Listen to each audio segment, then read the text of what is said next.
Boa tarde a todos.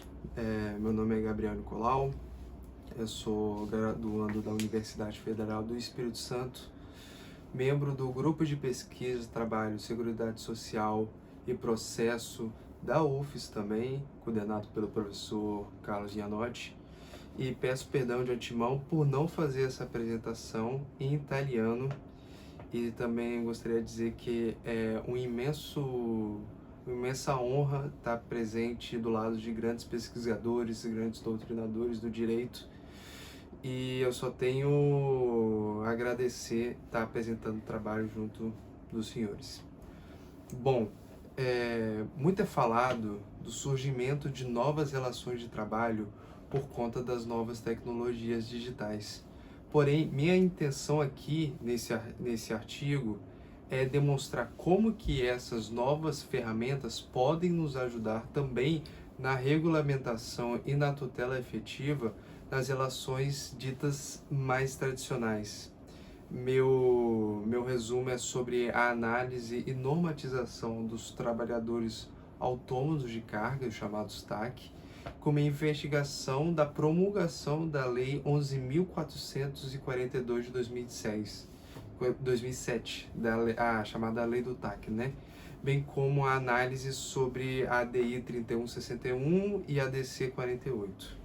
Eu entendo que esse tema se relaciona com o presente seminário por se tratar de um estilo de contrato de trabalho ou de serviço, como vai ser explicado mais à frente, bem atípico e que, com o avanço das tecnologias digitais, como dito anteriormente, pode-se usar dessas garantias para melhor prestação jurisdicional a esses trabalhadores.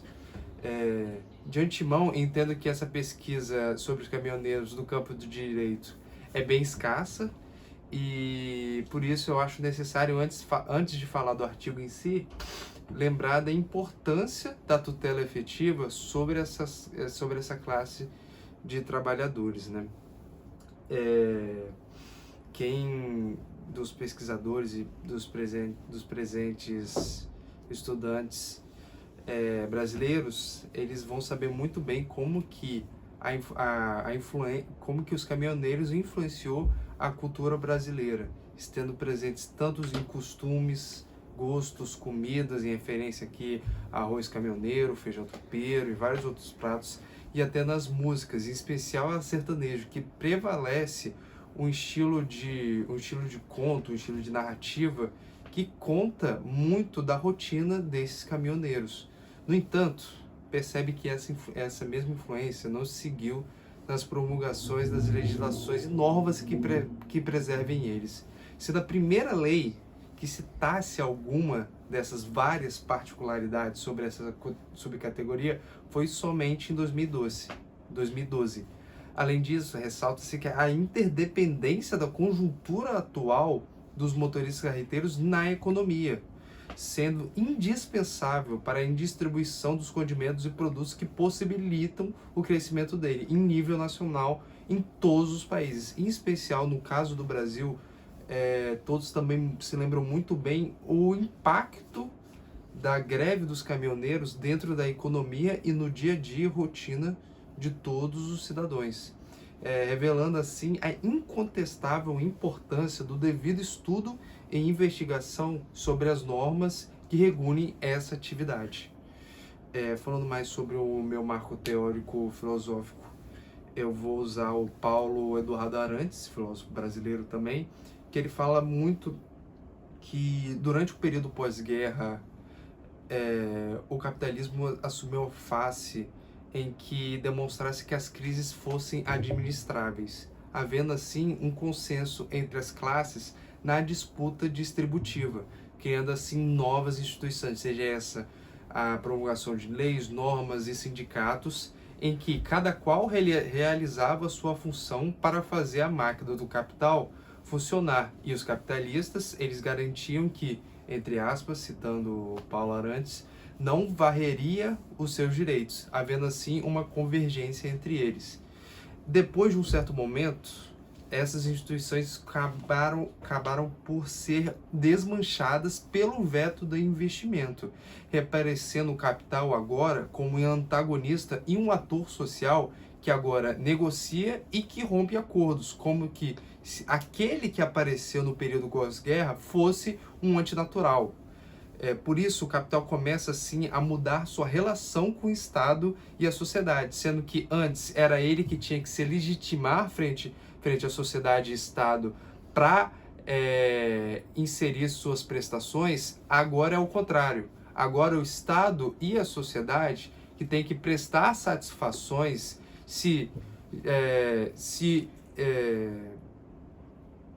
prestar suas satisfações para ver se o capital vai investir aqui ou não, como se o poder político tivesse que se legitimar e fazer um acordo com esse capital para abastecer dessas prestações. Por isso, revela sim que o acordo e a promulgação da reforma trabalhista assumiu um caráter flexibilizatório desses direitos fundamentais, como se na justificativa sobre a melhor economia a gente iria precarizar os direitos dos trabalhadores frente a um crescimento do capital. Falando mais sobre a figura a ser tratada nesse artigo, sobre o transportador autônomo de cargas, esse seria aquele contratado terceirizado, dono de um caminhão que seria contratado por uma transportadora. De acordo com a Lei 11.442 de 2007, todas essas relações seriam sempre de natureza comercial, não ensejando em nenhuma hipótese a caracterização de vínculos de emprego, de acordo com o seu artigo 5º. E por isso, a Justiça do Trabalho não seria competente a julgar esses casos, não ensejando assim um prazo prescricional de 1 ano. Frente a isso, revela-se uma das problemáticas que vão ser tratadas nesse artigo. Seria o embate entre o vetor normativo promulgado pelo Legislativo, que tenta impor uma vedação expressa e quase desesperada, que não se reconheça em nenhuma hipótese a relação empregatícia. Isso vai diretamente contra o princípio basilar do direito do trabalho.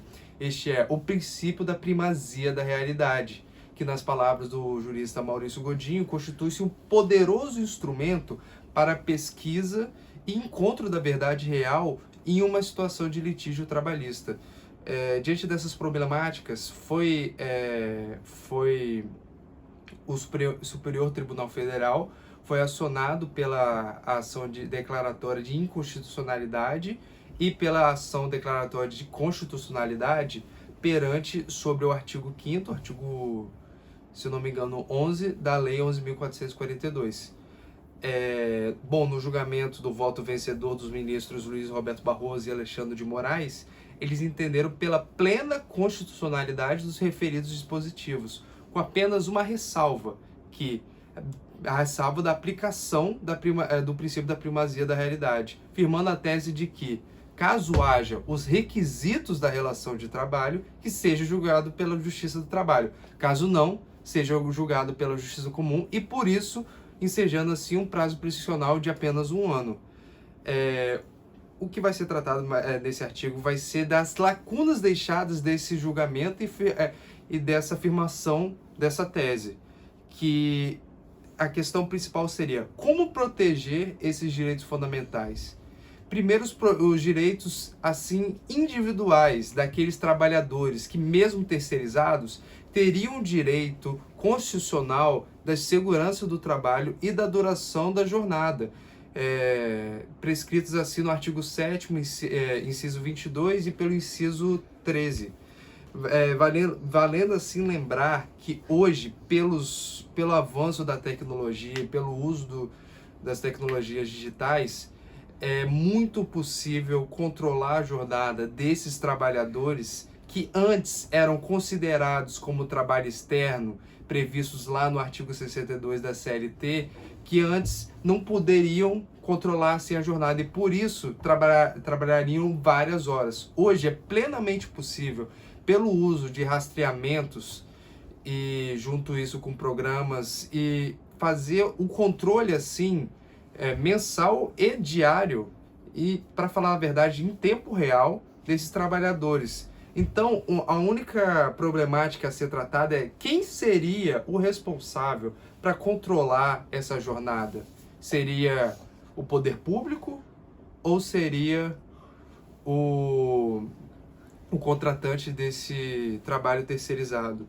Porque outros direitos que vão ser que estão em questão seriam os direitos da coletividade da segurança das rodovias, previsto no artigo 144, parágrafo 10, também da Constituição, visto que a ação de fiscalização das rodovias tem um mero caráter paliativo, a qual é essencial ir para a prevenção dos acidentes em rodovias, daqueles que têm como meio ambiente o trabalho em locais públicos, em bens públicos. Por isso, surgem as seguintes questões a serem respondidas e mais investigadas mais à frente no artigo. A competência do direito do trabalho para julgar as relações de trabalhos ou de serviços, mesmo nos casos dos terceirizados, ensejando ainda a outra questão. Não seria um terceirizado um trabalhador? Não teria este um limite para as horas para trabalhar, tendo em vista a segurança das rodovias? Quem que iria controlar? A relação de contratante e contratado entre essas figuras seriam de igualdade?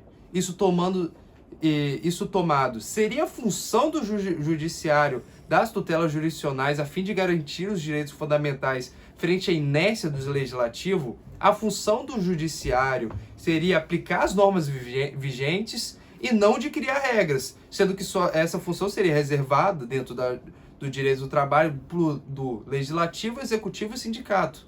No entanto, vê-se hoje a precarização dos direitos trabalhistas frente às novas normas promulgadas, pondo em risco as cláusulas pétreas garantidas no artigo 7º da Constituição, ligando assim a questão falada antes no começo da desconstituição das instituições que foram firmadas no pacto da Magna Carta de 88, frente à flexibilização desses direitos para um crescimento da economia, ou que muitos direitos iriam diretamente contrários ao crescimento do Brasil ou das empresas. Então, essas questões vão ser tratadas mais no artigo, mas a apresentação do resumo é mais ou menos isso. Gostaria de falar mais uma vez obrigado pela presença e pela sua paciência.